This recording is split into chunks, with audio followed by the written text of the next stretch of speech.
Doesn't it work? Oh, okay. My mom sometimes tells me that I'm very indecisive and that I often don't know what I want. And you know what? She's right.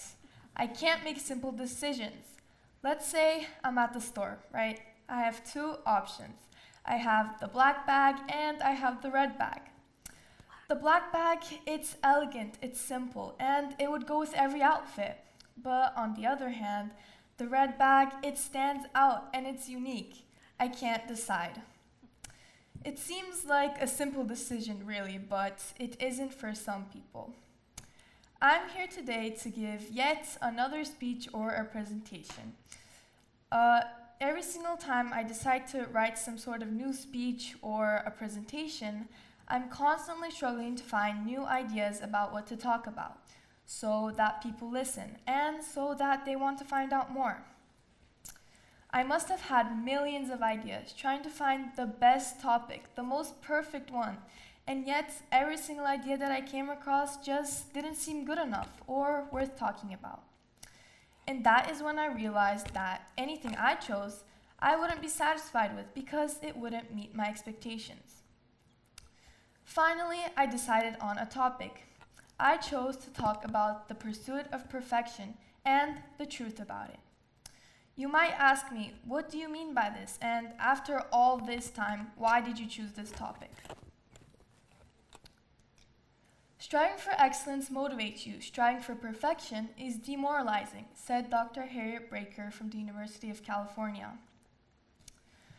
So you see, we live in a world that values perfection. Perfectionism is celebrated, idealized, and sometimes even forced upon us. From the things we see on social media to the expectations of our families, teachers, friends, we're told over and over again that perfection is the goal. But what is perfection really? Is it a polished life with no flaws, like an Instagram model or a celebrity? I mean, come on, don't tell me you wouldn't want to live in a beautiful modern house by the coastline of Greece with your well-paying job and your perfect family. I mean, who wouldn't want that, right? So, is it really a polished life with no flaws? A perfectly executed plan with no mistake? Take a moment and ask yourself this. What do you define perfection as? Most of us would associate perfectionism with things that look flawless on the outside, like successful careers, ideal relationships, picture-perfect moments. But let me tell you something. Perfection is a mask and something that is rarely ever achieved in reality, and this can be hard for some people to understand. This movie called A Perfect World ultimately suggests that no one truly lives in a perfect world because it doesn't exist. Even though the movie is called A Perfect World, it shows the different dynamics between characters, the bonds and their connections, and it ultimately shows that no one truly lives in a perfect world because it doesn't exist. In my own life, I definitely wouldn't consider myself a perfectionist.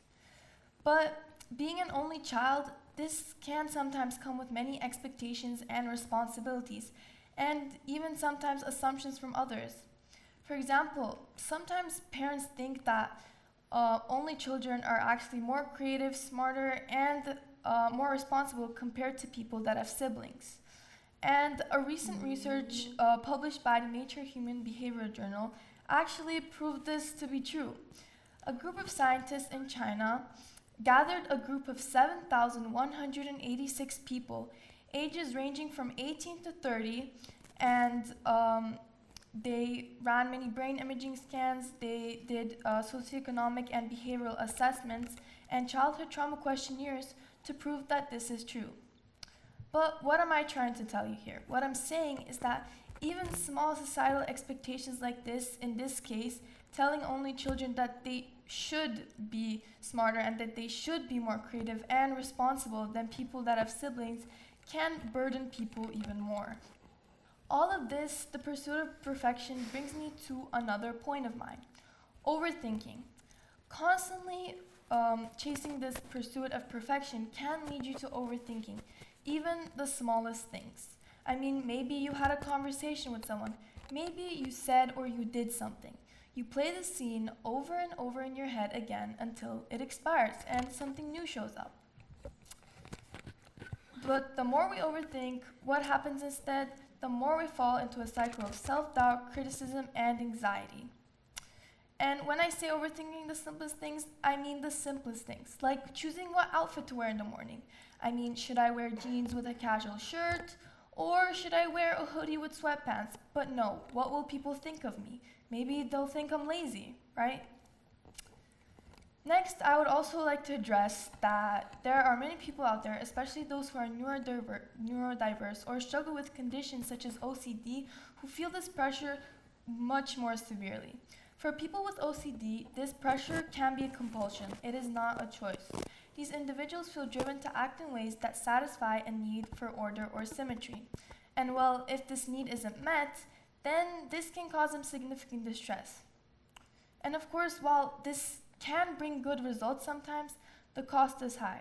The mental toll that this takes on that person and the amount of effort that it takes to reach that level of perfection that they have set for themselves often outweighs the benefit. Another aspect that this pursuit of perfection can affect is taking risks. Whether it's raising your hand in class, participating in class discussion, sharing your ideas with others, or just simply trying something new. But really, when you think about it, some of the greatest experiences in life come from taking those risks, even when you don't know the outcome or how it'll turn out in the end. The people we admire, innovators, artists, writers, creators, most of their success have come from taking those risks. For example, take Steve Jobs and the iPhone. When Apple first launched the iPhone, it was an internet device, an iPod, and a phone combined into one. It was a very weird idea, it was risky, and it was totally different. But look at us now. We literally can't live without it. Another aspect that this pursuit of perfection can affect is truly living in the moment. When you're so focused on getting everything just right, it can be hard to just simply enjoy life and live in that moment instead of constantly worrying. How many times have you all taken out your phones in that perfect moment to try and capture it? Whether it's in the middle of a busy street, 30,000 feet in the air, or at the edge of a cliff. You would do anything to capture that perfect moment. Now, of course, don't get me wrong, there are still many positives to this perfectionism. For example, seeking for this kind of perfection tends to mean that you are very detail-oriented and that you produce high-quality work. It can also mean that you are very ambitious and committed to something. And these traits can certainly bring good in certain areas like academic achievement, professional success, and also other tasks where precision matters. But as I have been mentioning throughout this whole talk, the negatives do outweigh the benefit of it. Now, let's zoom out a little. This pursuit of perfection, it's everywhere in society. On social media, we're flooded with images of people living their perfect lives. We see flawless bodies, we see flawless homes, flawless vacations, flawless everything. But let's be real for a second. Most of that is not real. It's all edited, filtered, staged. It's fake. And this can cause many of us to compare ourselves to unrealistic standards on social media, and this aspect can enter into every part of our lives. So overall, what I'm trying to say is that perfection is a trap. It affects us and limits us in life, in many different aspects of life, and from causing you to overthink the simplest things, limiting us from taking those risks in life, to truly living in the moment. Because perfection is unrealistic and it's fake, and it certainly does not equal success, because success equals effort and hard work. I've missed more than 9,000 shots in my career. I failed over and over and over again, and that is why I succeed, said Michael Jordan. So, after this talk, I hope that you have learned to not fall for this perfect trap. Thank you.